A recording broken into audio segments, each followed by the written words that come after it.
महाराज जी, एक साधक हैं, वो किसी परिस्थितिवश यहाँ उपस्थित नहीं हो पाए हैं और उन्होंने विनम्र प्रार्थना की है कि अगर आप कृपा करके उनके इस प्रश्न का समाधान करेंगे तो उनको भजन में सहयोग मिलेगा जी। महाराज जी, इस अधम का प्रश्न ये है कि यदि पत्नी पति वंचक हो जावे पर पुरुष से रति करे तो क्या पति का क्या कर्तव्य है, क्या उसे साथ रखना चाहिए? पहला प्रश्न। हाँ, पहले ही प्रश्न एक एक का। जैसे अपने को पता चल जाए कि अपनी जो पत्नी है वो धर्म विरुद्ध आचरण करके पर पुरुष से रति करती है, तो हमें चाहिए उसे प्यार पहले दे करके संभालना चाहिए। क्योंकि आजकल ये गलतियां साधारण स्वरूप धारण कर रही हैं। नए नए बच्चों को ना तो हम ब्रह्मचर्य के बारे में शिक्षा दे पा रहे हैं, ना हम उनको इस धर्म के बारे में शिक्षा दे पा रहे हैं। आज की जो नई पीढ़ी है, तो जैसे आज हमारा मन आया तो इस दुकान की वस्तु पाई, कल उस होटल की पाई, परसों उस होटल की पाई, ऐसे वो इन क्रियाओं को एक मनोरंजन समझने लगे हैं। कोई धर्मशास्त्र है वो ऐसा निषेध करता है, ये बात आज तक बच्चों तक पहुंच ही नहीं रही है। कितने ऐसे बच्चे हैं जो कहते हैं मुझे ये बात पता ही नहीं थी, और उनसे गलतियां, और कुछ ऐसे हैं कि प्रमादवश इन बातों को सुनते भी नहीं, मानते भी नहीं। अब क्या हुआ, जब उन बच्चों का ब्याह होगा तो उनका अभ्यास है। जैसे कोई एक बच्चा जब उससे परिचय प्राप्त हुआ तो उसने बताया हमारे 9 गर्ल फ्रेंड हैं। अब अपने लोगों के तो समय में मतलब ये तो अभी यही सुनने को मिलता है। ऐसा तो देहात में विशेष पवित्रता का ये भाव रहता है, ये कभी तो हुआ ही नहीं, ऐसा था ही नहीं। 30-40 वर्ष पहले ये सब बातें कभी सुनने को नहीं मिली। अच्छा, अब जब 9 हैं तो अब उनके भी कई होंगे बॉयफ्रेंड। अब उनके संबंध कैसे हैं, अब ये तो हम नहीं जानते ना। मित्र बनाना कोई दोष नहीं है, लेकिन मित्र बन के अपनी सीमा में पवित्र रहना ये बड़ी मुश्किल बात है। क्योंकि बड़े बड़े साधक जो जितेंद्रियता के मार्ग पर चलते हैं उनसे भी चूक होने की संभावना रहती। फिर जहां ये प्रश्न ही नहीं है जितेंद्रियता का, जहां साधन का प्रश्न ही नहीं है, वहां पवित्र रहा जा सके, मुझे तो लगता है असंभव, मुझे लगता है असंभव। अब यदि उनकी आदतें वहां खराब हो चुकी हैं तो ब्याह होने के बाद उस आदत को एकदम रोक पाना बहुत ही कठिन है। उसके मन में आएगा, चाहे जितना सुंदर उसका पति हो, लेकिन वो स्वभाव है, उसने कभी मर्यादा का पालन नहीं किया, तो उससे ये गलती हो जाना स्वाभाविक है, क्योंकि नींव खराब हो चुकी है। अब क्या करे, पहला कार्य पति का है कि उसे प्यार करके, लेकिन ये वही सुधार सकता है जो स्वयं में सुधरा हो। पहले पति को देखना चाहिए कि मैं एक पत्नी व्रत हूं, क्या मैंने कभी भ्रष्ट आचरण नहीं किए, क्या मैं अभी भ्रष्ट आचरण नहीं कर रहा। यदि नहीं तो फिर उसके लिए उत्तर है वो एक बार पत्नी को प्यार से दुलार से संभालने की चेष्टा करे, उसको समझाए कि उसका वो कार्य बहुत बुरा है। पति वंचक पर पति रति करई, रो रो नरक कल्प शत परई। न जाने कितनी ताड़ना उसको भगवत विधान से मिलती है।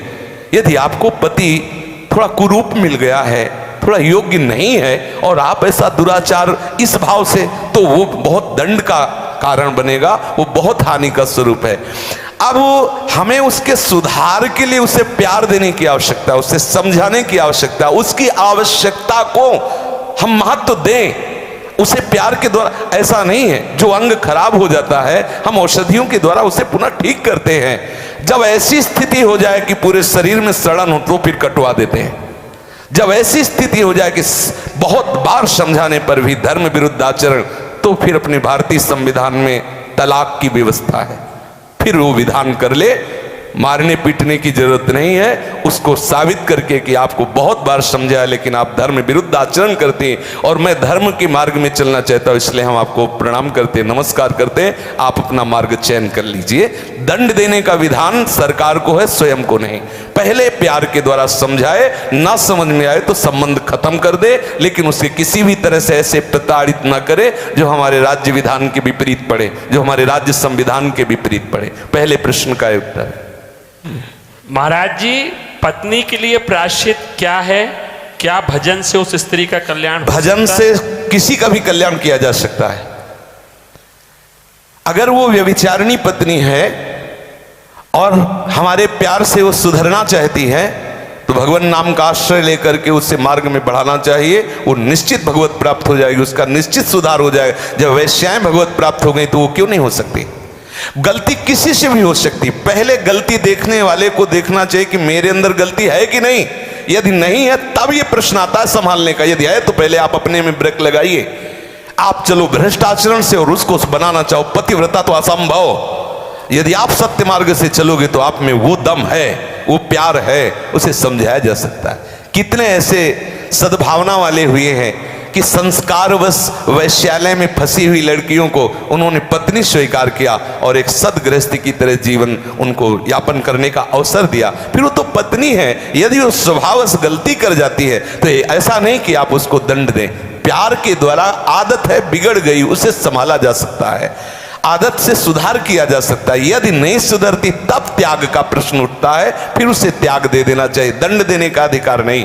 कोई है कि किसी तरह भी ऐसी पत्नी को मार देना चाहिए, नहीं, ऐसा अधिकार नहीं। भारतीय संविधान में और भागवतिक संविधान में, दोनों में नहीं। त्याग कर दो। आपका संबंध नहीं बनता तो नमस्कार, आप अपने मार्ग को देखिए। हमारा आपका पाणी ग्रहण संस्कार हुआ था धर्म पूर्वक चलने के लिए। यदि आप धर्म पूर्वक नहीं चलती, आप स्वीकार करो कि आपको बहुत बार समझाने पर भी फर्क नहीं पड़ा, इसलिए आप अपना मार्ग चयन कर लीजिए। ऐसा चलना चाहिए। और उद्धार तो अपिचेत दुराचारो भजते मां मनन्य भाग। जिसने ये निश्चय कर लिया अब लो निशानी अपना, आज से ही वो परम पवित्र है। आज से अभी साधुर्य समंतव्या सम्यक व्यवसिता। ऐसा गलती होती रही, स्वभावश गलती, आज से अब नहीं करूं। उसी समय से वो महात्मा है, वो पवित्र है, भगवत शरणागत है, इसलिए उसको आदर देना चाहे।